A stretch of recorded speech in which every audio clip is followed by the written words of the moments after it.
नमस्कार मित्रों, दोस्तों, भाग्य का लिखा कभी नहीं मिटता।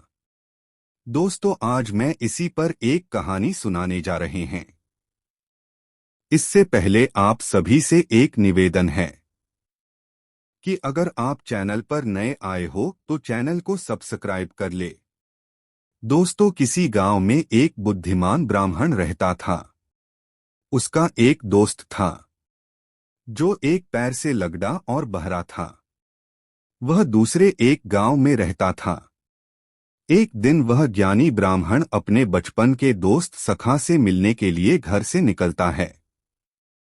उसके दोस्त का घर काफी दूर पड़ता था।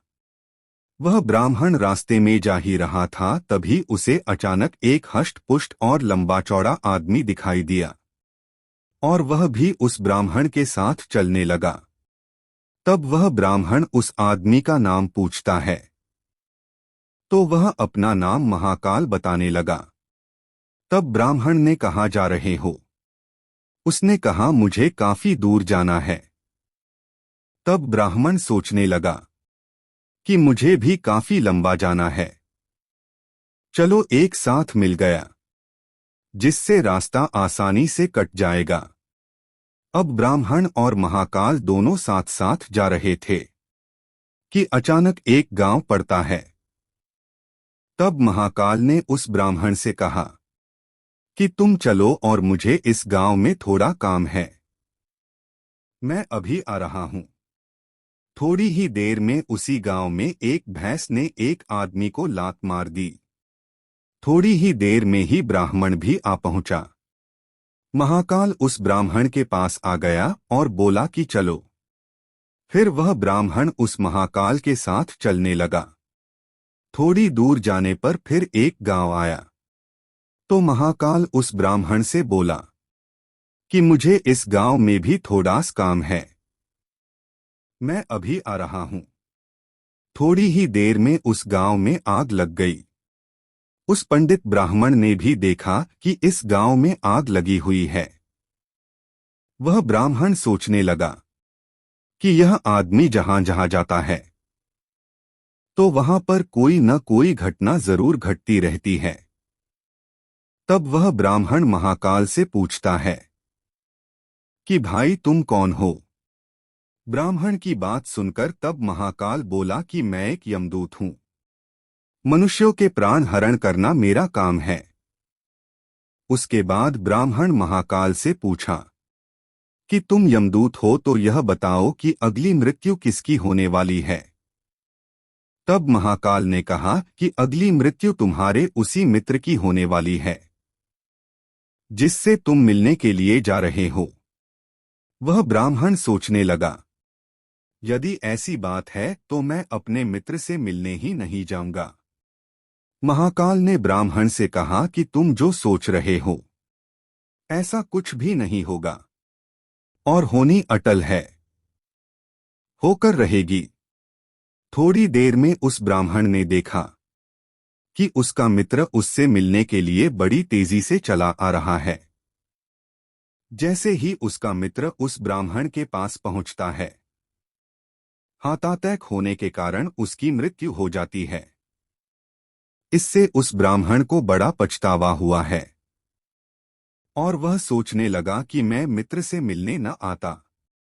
तभी वह ब्राह्मण उस महाकाल से पूछता है, अच्छा ये बताओ कि मेरी मृत्यु कब और कैसे होगी? तब महाकाल ने कहा कि तुम्हारी मृत्यु ठीक 6 महीने के बाद दूसरे राज्य में फांसी लगने से होगी। तब ब्राह्मण ने कहा, चलो देखेंगे कि मृत्यु कैसे 6 महीने होगी।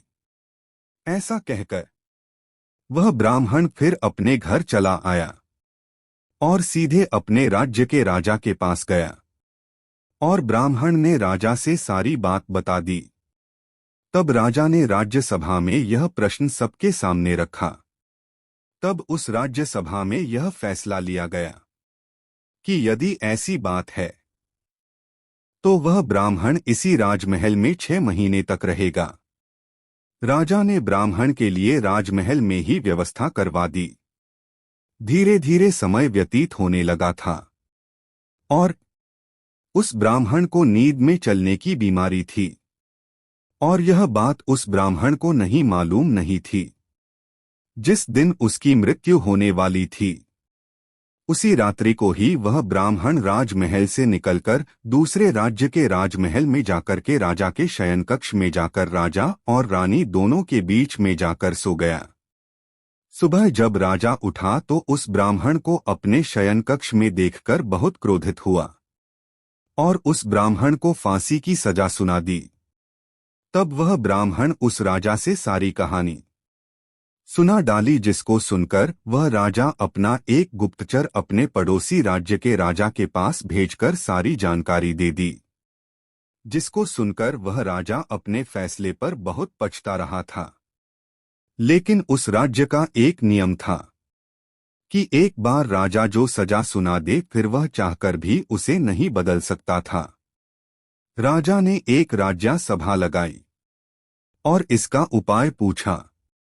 तब उस राज्य सभा में यह फैसला लिया गया कि एक पतले धागे का फंदा बनाकर आप ब्राह्मण को पहनाकर अपना वचन पूरा कर लीजिएगा और फंदा पतला होने के कारण ब्राह्मण की मृत्यु भी नहीं होगी और आपके फैसले की लाज भी बच जाएगी। तब एक पतले पतले धागे से फांसी का फंदा बनाया गया और उसके अगले दिन ब्राह्मण के गले में डाल दिया गया और फंदे को खींच दिया गया।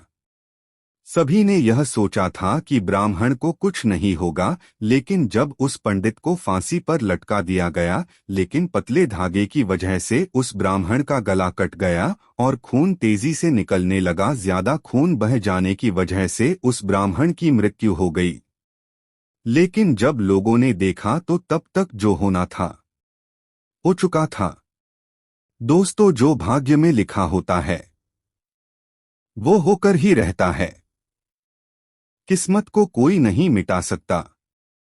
अगर उस पंडित को ये बात न मालूम हुई होती और उसे उस यमराज ने न बताया होता तो पंडित राजा के महल में न जाता और वह पंडित राजा के महल में न जाकर आराम की जिंदगी जीता। दोस्तों, जो होना होता है वो होकर ही रहता है। होने को कोई नहीं जानता है। इसलिए ईश्वर ने हमें भविष्य जानने की क्षमता नहीं दी है दोस्तों, ताकि हम अपने जीवन में अच्छे तरीके से जी सके। यही बात उस पंडित पर कि अगर वो यमराज से अपने भविष्य के बारे में न जानता तो राजा के महल में न जाकर डर डर की जिंदगी न जीकर अच्छी और सुख चैन की जिंदगी जीता। दोस्तों, अगर कहानी अच्छी लगी हो तो चैनल को अवश्य सब्सक्राइब करें, वीडियो को